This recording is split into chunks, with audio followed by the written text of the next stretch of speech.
Trump launched attacks against targets linked to the Revolutionary Guard in southern Iran after Iranian boats were spotted in a suspicious operation in the Strait of Hormuz, precisely while mediators were trying to keep the agreement with Tehran alive.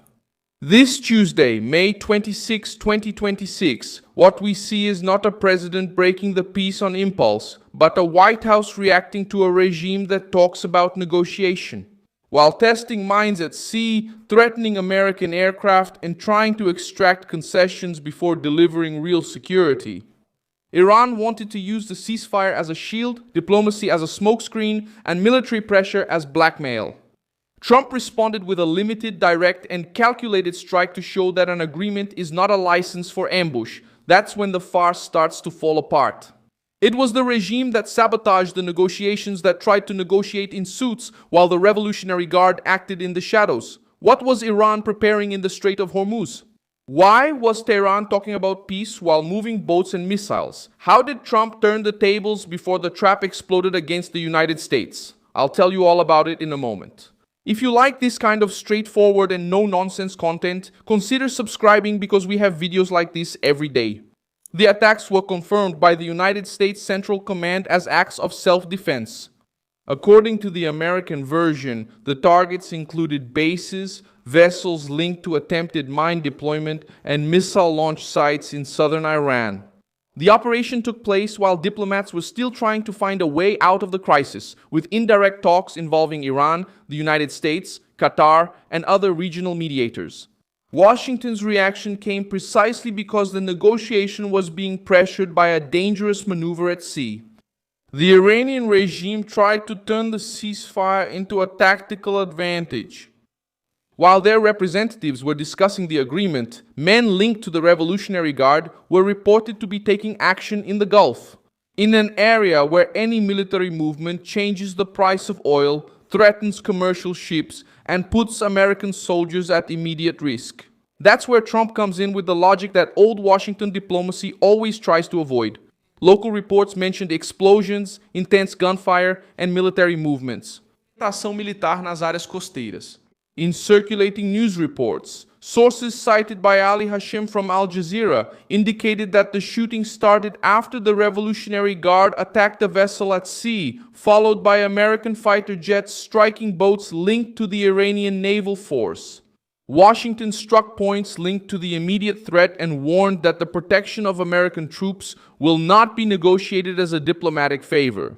He presented the attacks as defensive, and American sources said that the action did not end or constitute a ceasefire. The White House kept the door to negotiation open, but made it clear that Tehran cannot use the word peace while preparing a trap at sea. The difference is simple. Trump accepts an agreement. Trump does not accept theatrics. Negotiations continue around three sensitive points: the safe reopening of the Strait of Hormuz, sanctions against the regime, and the fate of enriched uranium. Marco Rubio indicated that the talks could still move forward, but without guaranteeing an agreement at any cost. The American government operates under the logic that a bad agreement without control over the nuclear program and without real protection for maritime routes would only give Iran time to reorganize. Trump also put enriched uranium at the center of the dispute. The requirement is that the material be handed over to the United States for destruction or eliminated under international supervision at an acceptable location. This demand changes the weight of the negotiation because it forces Tehran to move from words to action. It's not enough to promise stability. The regime needs to hand over what fuels nuclear fears in the Middle East. Qatar appears as a mediator because part of the deadlock involves money, frozen assets, and guarantees for the Iranian regime. Reports indicated that Tehran was seeking access to $12 billion in frozen assets as a condition to move forward with the talks. This detail reveals the pressure tactics. Iran wants financial relief before providing real security. Trump is trying to prevent exactly that, because releasing money without extracting concrete concessions would be repeating the mistake of old agreements that strengthened the regime and left the problem for later. Iran's actions in Lebanon also factor into the crisis. Tehran is trying to link any agreement to the protection of its regional network, including Hezbollah. In other words, the regime doesn't just want to talk about uranium ships and sanctions, it wants to use the negotiations to shield its political and military arms in the region. This is the part that the anti-Trump media avoids highlighting. Iran wants to negotiate as a state, but act through allied groups when it needs to increase pressure. Israel is watching everything closely because it knows that a weak agreement could become a license for Iran to catch its breath, rebuild its structure, and strengthen its allies on Israel's northern border. The tensions in Lebanon and the attacks involving Hezbollah have become part of the discussions, creating even more obstacles to any real peace. This is not an isolated crisis at sea. What's at stake is a network of power that stretches from the Gulf to the Mediterranean. Iran was quick to accuse.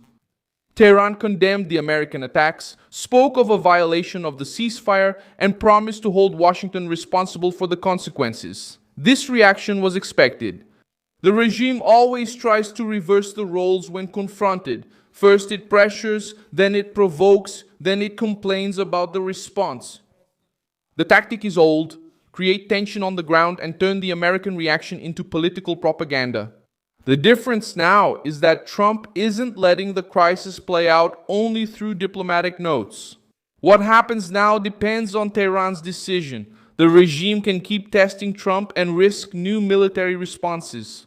Or it can accept that negotiations will only move forward with real guarantees. The United States wants the Strait of Hormuz open, maritime traffic protected, enriched uranium out of the regime's reach, and a concrete reduction of the regional threat. Without that, any signed document becomes just an empty piece of paper. Trump reaches this stage trying to prevent diplomacy from being used against the United States itself. The attack in southern Iran was not presented as a break in negotiations, but as an operational warning. The regime poisoned the atmosphere when it tried to play with mines, missiles, and regional pressure at the same time. Now Tehran knows that if it insists on this path, it will have to negotiate with one eye on the table and the other on the sky. Because the American response no longer depends on the goodwill of the Ayatollahs.